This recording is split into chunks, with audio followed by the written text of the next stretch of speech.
أعد الحديث. أي نعم، انتبهوا، حديث عظيم هذا. نعم. قال رسول الله صلى الله عليه وسلم: إن الله زوى لي الأرض.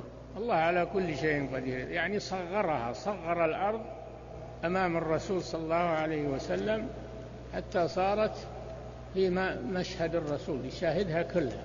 نعم. فرأيت مشارقها ومغاربها. نعم.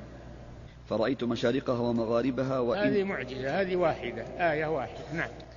وإن أمتي سيبلغ ملكها ما زوي لي منها. هذا الثانية، المعجزة الثانية، أخبر أن أمته ستملك ما زوي له من المشارق والمغارب قد حصل. نعم. وأعطيت الكنزين الأحمر والأبيض. الأحمر اللي هو كنوز الروم وفارس والروم، الأبيض والأحمر يعني الذهب والفضة. نعم. قال ابن ماجه: يعني الذهب والفضة. نعم. وإني سألت ربي لأمتي ألا يهلكها بسنة بعامة، يعني بجدب عام. نعم. وألا يسلط عليهم عدوا من سوى أنفسهم. هذه الثانية، هذه المسألة الثانية. والثالثة: فيستبيح بيضتهم. نعم. وإن ربي قال: يا محمد إذا قضيت قضاء فإنه لا يرد، وإني أعطيتك لأمتك ألا أهلكهم بسنة بعامة. هذه المسألة الأولى، استجاب الله. نعم. وألا أسلط عليهم عدوا من سوى أنفسهم. هذه الثانية، استجابها الله. نعم. فيستبيح بيضتهم ولو اجتمع عليهم من بأقطارها. من بأقطارها، ما يستطيعون يزيلون الإسلام مهما بلغوا. الإسلام سيبقى الإسلام إلى أن تقوم الساعة. لا تزال طائفة من أمتي على الحق ظاهرين لا يضرهم من خذلهم ولا من خالفهم حتى يأتي أمر الله تبارك وتعالى. الإسلام ما يزول نهائيا من الأرض، سيبقى. استجاب الله لرسوله هذا. نعم. أو قال: من بين أقطارها حتى يكون بعضهم يهلك. حتى هذه الأخيرة ذي، إنما بعضهم يتسلط على بعض، تحصل الفتنة بينهم، هذه الله منعها ولم يستجب. نعم. ويسبي بعضهم بعضا. نعم. فإذا حصل بعضهم يقتل بعضا ويسبي بعضهم بعضا المسلمين بينهم، فهذا سيحصل وسيقع. نعم. قال رحمه الله: زاد أبو داود: وإنما أخاف على أمتي الأئمة المضلين.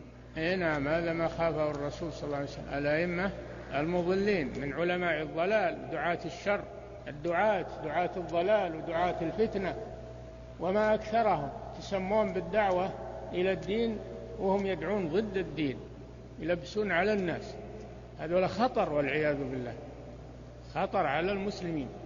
هذه واحدة يخاف الرسول منهم. نعم. وإذا وضع السيف في أمتي. وهذه الثانية، إذا وقعت الفتنة فإنها تستمر فيهم، وقد وقعت بقتل عثمان رضي الله عنه.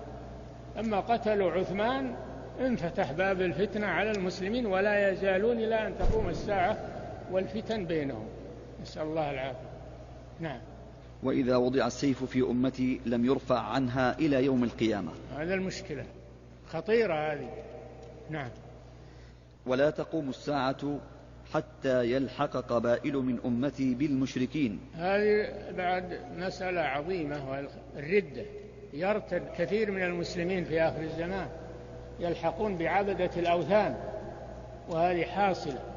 كثير الذين يرتدون الآن عن الدين يتبعون فارس والروم ويمدحونهم ويتعلقون بهم ويعظمونهم، وأنهم هم العرب وهم الناس، وهم اللي عندهم الحضارة وعندهم الرقي والتقدم، ولا ينظرون إلى دينهم، ينظرون إلى ما معهم من الدنيا والفتنة، يرتدون عن الدين والعياذ بالله، يقولون هذا ديننا ما بخير، هذول ما هم على دين وش صاروا الآن، يقولون هذا الدين هذا حاجزنا عن الرقي والتقدم والحضارة.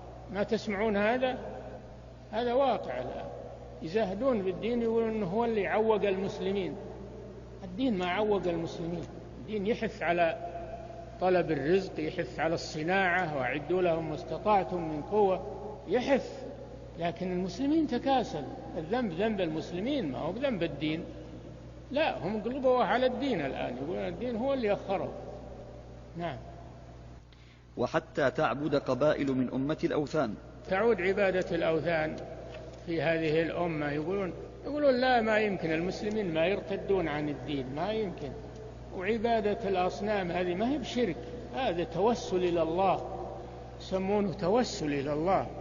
يعبدون الأموات يستغيثون بهم، يقولون لأنهم يقربون إلى الله زلفى ويشفعون لنا عند الله، يسمونه بهذا، يسمون الشرك بهذا الاسم.